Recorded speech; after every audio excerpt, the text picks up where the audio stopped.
আসসালামু আলাইকুম। আজকে কথা বলবো আমাদের doctor Mohammad Yunus sir recently যে একটা প্রোগ্রামে গিয়েছিলেন, which is Clinton Global Initiative Leaders Stage. তো এখানে গিয়ে সে খুবই সুন্দর কথা বলেছে আমাদের ইউথ সম্পর্কে। আসলে ইউথদের অনেক ভূমিকা আছে আমাদের দেশ গঠনের ক্ষেত্রে। রিসেন্টলি আমরা যে চেঞ্জেস গুলো দেখলাম, it's a huge change. So এই চেঞ্জের দিকে আমাদের ইউনূস স্যার আমাদেরকে হেল্প করছেন যাতে করে আমরা সামনের দিকে আগাতে পারি। অবশ্যই তিনি যে কথাগুলো বলেছেন সেই কথাগুলো এতটুকু মূল্যবান যে এটা একটা ওয়ার্ল্ড ইকোনমি চেঞ্জের দিকে, একটা ফিউচার জেনারেশন চেঞ্জের দিকে যাবে। তো আমরা যদি তার কথাগুলোকে, তার কথা অনুযায়ী আমরা যদি চলি, ইভেন তার কথাগুলো আমরা খুব ভালোভাবে অনুধাবন করি, তো ইনশাল্লাহ আমার মনে হয় যে আমরা একটা ভালো দিকের সূচনা করতে পারবো, যেই সূচনা আজ থেকে বিগত কয়েক বছর হয়নি। কেননা ইউথরাই পারে দেশকে, দেশের জাতিকে, দেশের এডুকেশনকে, দেশের সর্বোচ্চ থেকে সর্বনিম্ন পর্যায়ে সব জায়গায় সংস্কার আনতে।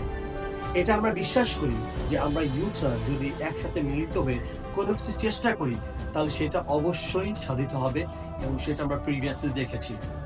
নট অনলি আমরা, পুরো ওয়ার্ল্ড দেখেছে যে আমাদের যে বিজয়টা লাস্টলি যে চলে আসলো, সেখান থেকে আমাদের ভেতরে যে স্পৃহা এবং যে শক্তি, সাহস এবং সহানুভূতি চলে আসছে, সেটা দিয়ে আমরা ওয়ার্ল্ডকে এখন জয় করতে পারবো। তা আমাদের এখন কি করা উচিত? আমাদের এখন ইউথদেরকে বিভিন্ন ধরনের স্টেপস নেওয়া উচিত, including me and you, so that আমরা কান্ট্রিকে চেঞ্জ করতে পারি। Not only the country, the whole ওয়ার্ল্ডে আমরা একটা ভালো একটা ভূমিকা রাখতে পারি। এই জন্য আমাদেরকে স্পিক আউট করতে হবে, আমাদের বড় বড় ইনিশিয়েটিভ নিতে হবে, যেটা স্যার বলেছে। অ্যান্ড হচ্ছে স্যারের আরো অনেকগুলো সাজেশন আছে যে আমাদের এখানে যে লিডার্স গুলো যে ক্রিয়েটেড হয়েছে অলরেডি গ্লোবালি, তারা যাতে ওয়ার্ল্ড ইকোনমিতে খুব ভালো একটা প্রতিদান রাখতে পারে। সো আমাদের ওইভাবে, ওই আঙ্গিকে ওইভাবে করে আমাদেরকে কাজ করতে হবে। যদি আমরা এইভাবে কাজ করতে পারি তাহলে আমাদের ফিউচার জেনারেশন, আমাদের প্রিভিয়াস যে ভুলগুলো আছে সেগুলোকে আমরা রিমুভ করে আমরা ভালো একটা দিকে যেতে পারবো, যা কিনা আমাদের জীবনযাত্রার মানকে এতটুকু এনরিচ করবে যা আমরা বিগত আমাদের কয়েক যুগ ধরে আমরা পাইনি। তো আসুন, আমাদের অনেকগুলো কাজ যেহেতু আমাদের জমে আছে, সেগুলো মিলে আমরা সবাই কাজগুলো করি, এবং ডক্টর মোহাম্মদ ইউনূস স্যার যেভাবে আমাদেরকে ইন্সপায়ারেশন দিচ্ছে, মোটিভেশন দিচ্ছে, সেই মোটিভেশন, ইন্সপায়ারেশন নিয়ে আমরা আমাদের জীবনকে যাতে করে আমরা সেইভাবে সুন্দরভাবে সাজাতে পারি, সুগঠিতভাবে। এই জন্য আমাদের একত্রে কাজ করতে হবে। যে যারা আমরা এখনো কাজ করছি, এমপ্লয়ি আছি, তাদের আমাদেরকে একটা সুযোগ খুঁজতে হবে বিজনেসের ক্ষেত্রে। কেননা যদি না আমরা বিজনেসের দিকে না যাই তাহলে আমাদের ইকোনমি ডেভেলপ হবে না। আমরা ওয়ার্ল্ডের কাছে আমাদের কোনো কিছু স্থাপন করতে পারবো না। তাহলে আমাদের দেশ এবং জাতি হিসেবে আমাদের কাজগুলো অক্ষুণ্ণ থেকে যাবে।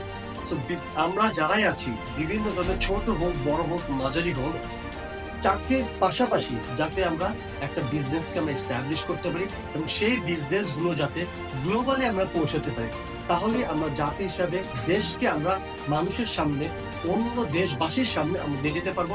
আমাদের ইকোনমি ডেভেলপ হবে। যখন আমাদের ইকোনমি ডেভেলপ হয়ে যাবে, তখন আমাদের জীবনযাত্রার মান আরো উন্নত থেকে উন্নততর হয়ে যাবে, যা কিনা আমাদের দেশের জন্য, আমাদের জন্য এবং ওয়ার্ল্ডের জন্য একটা বৈপ্লবিক চেঞ্জ নিয়ে আসবে। সো এইগুলো করার জন্য আমাদেরকে হইতে হচ্ছে দৃঢ় প্রতিজ্ঞ। ইভেন আমাদের প্রয়োজন একটা মেন্টর। আমরা আশা করি আমরা যে মেন্টরের কাছে এখন আমরা সাজেশন পাচ্ছি এবং যে মেন্টর আমাদের দেশকে এখন পরিচালনা করছে, তার দ্বারা আমরা যে কোনো ধরনের সহযোগিতা আমরা পাবো। ইভেন বহির্বিশ্বে আমাদের একটা ভ্যালু ক্রিয়েট হবে, যে কিনা নতুন ধারায় আমরা সামনের দিকে আগানোর চেষ্টা করব, এবং আমাদের সাথে আমাদের ছোট ভাই এবং বড় ভাই যারা আছে তাদেরকে সবাইকে নিয়ে একত্রে মিলেমিশে কাজ করে দেশকে এবং জাতিকে আমরা বিশ্ব দরবারে তুলে ধরবো।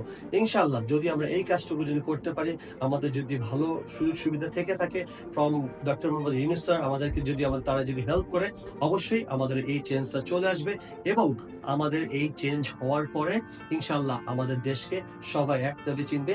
প্রিয় বাংলাদেশ, আসসালামু আলাইকুম সবাইকে। বাংলাদেশ চিরজীবী হোক।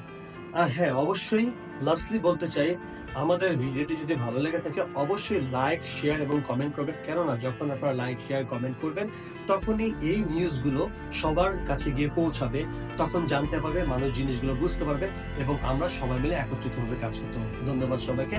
আবারও আসসালামু আলাইকুম।